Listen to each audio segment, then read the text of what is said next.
So did Doug Cass meet your expectations with the kind of questions he asked? Yeah, I think so, and I think the crowd met the expectations of the crowd, and they enjoyed it. And, you know, it's a little different, obviously, but he will bring a perspective to it and some questions that other people won't, and Charlie and I love it.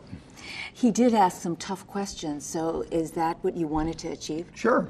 We didn't. And if we want to get softball questions, I can get my kids to ask me questions or something.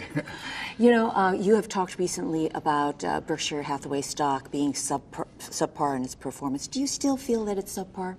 No, I don't feel it's subpar, but we have.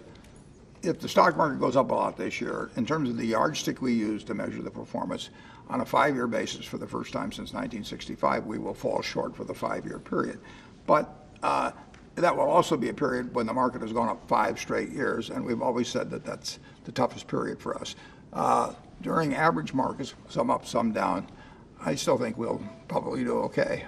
But in terms of missing that mark on that yardstick, I mean, how do you feel about it? I wish I hadn't. I wish we didn't. But you know it's going to happen, particularly if you get 5 straight up years, including what looks like a pretty strong year this year. All right. There were a lot of questions today about Berkshire's size. It's so big. It's hard to find acquisitions big enough to move the needle. You know, a lot of calls for Berkshire to pay a dividend. We know you've got all that cash. Why not just do it? Yeah, well, we don't get a lot of calls to pay a dividend, actually, and I explained in the annual report, which I hope people read, a full explanation of why our policy makes sense. Basically, we think that reinvesting $1 creates more than $1 value, and as long as that's the case, people can do better since it sells at a significant premium to those dollars we invest. If they want to raise a little cash, they can sell off a little stock. I've been giving away stock for now 6 or 7 years, and giving away $20 billion worth of stock. But I still have more money working for me in Berkshire than I had 7 years ago. So let me just ask it another way. I mean, you know investors love to get dividends, and they love your stock. I mean, why are you reluctant to do that? Because it makes more sense to do what we're doing.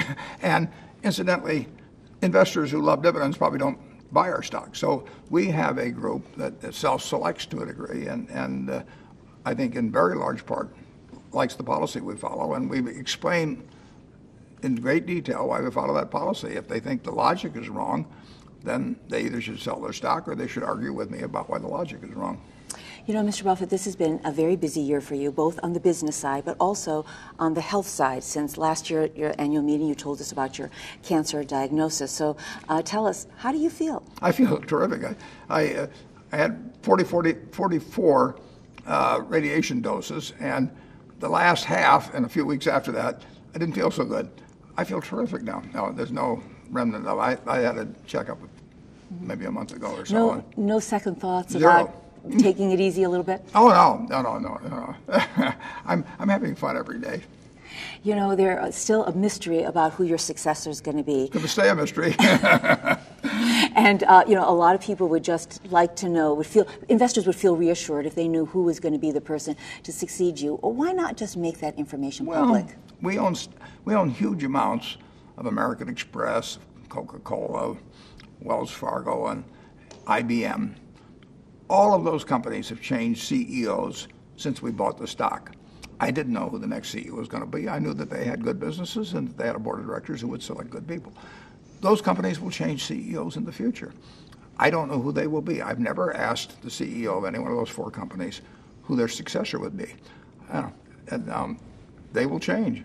But I am content with those businesses and content with the board of directors making the best decision at the time. And that's what we do at Berkshire. Everyone looks at you as the superstar when it comes to investing, and of course we've hit these new all-time records, one milestone after another in the stock market. What do you see as next? What's the next move for the markets? Every investor would like to hear what you have to say on that. I have no idea what the next move is. All I know is that in the 20th century, the Dow went from 66 to 11,400. It'll go far higher over time, but what it'll do next week or next month, it'll go down 50%, go up, nobody knows. And it's a waste of time thinking about it, to tell you the truth. Your best advice to individual investors? Forget it. You know, I mean, I own a farm. I bought it in 1985.